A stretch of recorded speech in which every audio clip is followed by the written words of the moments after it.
What's going on, Broadnet? This is WRKJ296. I'm making this video to show you guys how to get connected to the Broadnet GMRS Repeater Systems using the iaxRpt client on Windows.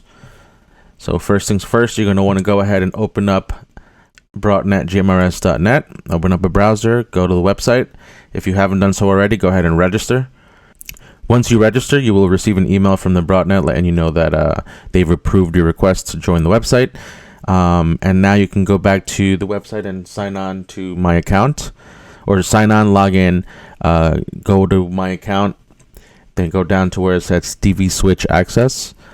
Since we're doing this for Windows, there's different ways to use basically DV Switch. It's DV Switch. People call it DV Switch. People call it iaxRpt. DV Switch would be more for like the Android devices, and then you have iaxRpt for Windows, which is what we'll be working on. I know there's a confusion sometimes. People say DV Switch, and it's not clear on exactly what they mean. So just to explain it, iaxRpt is what's used on Windows. Then you have DV Switch that you use on an Android device, whether that be a Android cell phone or it could also be an Android network radio. It also uses DV Switch. DV Switch is just an APK, so it's an application that you can download onto an Android device or any device running Android. Okay, so back on track. iaxRpt on Windows, you're going to want to go ahead and download it. Just click this right here. It'll start downloading on the bottom. Okay, so once it's done in downloading, you want to go ahead and install it. Once it's installed, you can just close out the app.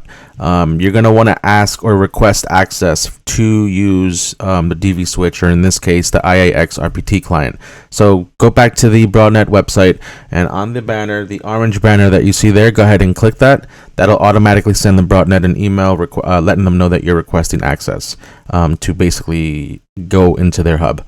So now just wait about 72 hours. It usually takes about 72 hours before they actually accept your request. Once you receive the email from the Broadnet, hold on, let me pull it up here so you can see what I'm talking about. Once you receive the email from the Broadnet, it'll contain this information here.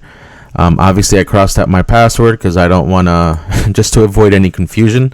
But what you're going to do is you're going to input all of this information into the IAX client. So go ahead and open that.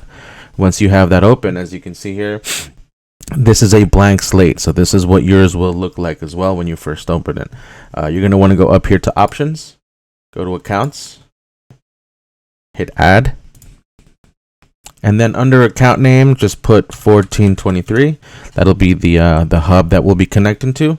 Description, you can pretty much put whatever you want, but I'm just going to put Broadnet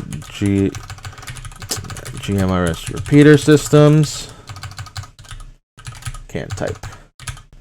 So you see where it says host name, you have ROIP.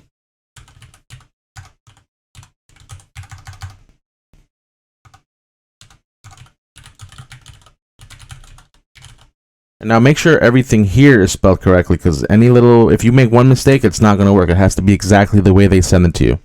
So under username, you're going to put your call sign. Just use whatever they give you as far as username on the email. More than likely, it'll be your call sign. And then the password. Obviously, these are my passwords, so I'm not going to show you what it is. So under type here, you're going to hit duplex. And then everything else pretty much you're going to leave as is. You're just going to go ahead and hit save. And then you're going to hit done. Once you hit done, you're going to go ahead and connect. Node 142 connected. Okay, so you're now connected to the network. You can go ahead and open up the Broadnet status page so you can see for yourself. Once you pull that up, you're going to see under 1423, you should see that it says, in my case, WRKJ296. When you're connected, it'll show your call sign. You can see everything on there as far as how long you've been connected. We've been connected for 51 seconds. And then when you transmit, you're basically going to go back to the IAX right here. In order to transmit, you're going to click on Transmit. When you click on Transmit, the transmit will actually turn red. When it turns red, it indicates that you are actively modulating over the Broadnet hub. So make sure that when you're done talking that you press transmit again so that it's no longer red. If you leave it red, then you basically have an open mic. Another thing to mention, control is what you use on the keyboard to basically transmit to the Broadnet. If you wanted to use if you want to use control, you can also just use the mouse and hit transmit, talking to the mic, and then hit transmit again when you're done talking. So we're gonna go ahead and try that. WRKJ296 on the DV switch. So if you look over at the status page, you'll see that you've transmitted. It turns red on the status page, letting you know or indicating that there's an active person talking on there. So as you can see, we're connected. These are all the hubs. Everything is connected to the network. Just keep in mind when you do click transmit, the transmit button turns red. When it's red, it indicates that you are actively modulating over the hub. Once you're done talking, just make sure that that transmit is no longer red. If you leave it red, then you have an open mic. If you hit control on your keyboard, it acts as the PTT button. So just with the same instance, remember, if it says transmit, if it turns red, you're actively talking. So make sure when you let go of control, or just make sure that you don't have to press control again to make sure it's not red. Last thing you want is to have an open mic. So once you're done with IAX, in order to hang up or disconnect from the Broadnet, you're going to want to highlight, or you're just going to want to make sure that it's selected here.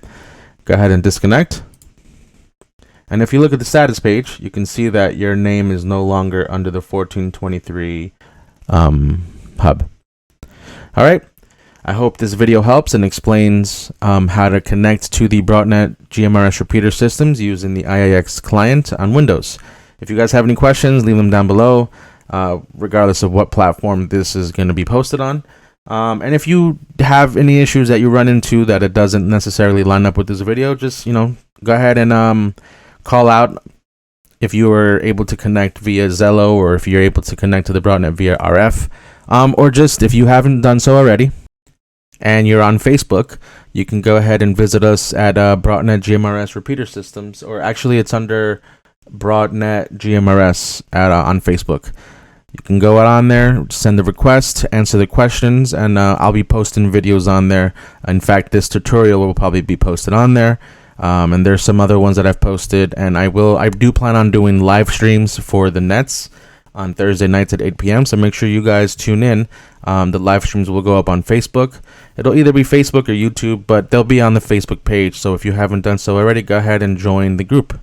All right, guys, before I make this video longer than it should be, this is WRKJ296. I hope to catch you guys on the Broadnet 73s.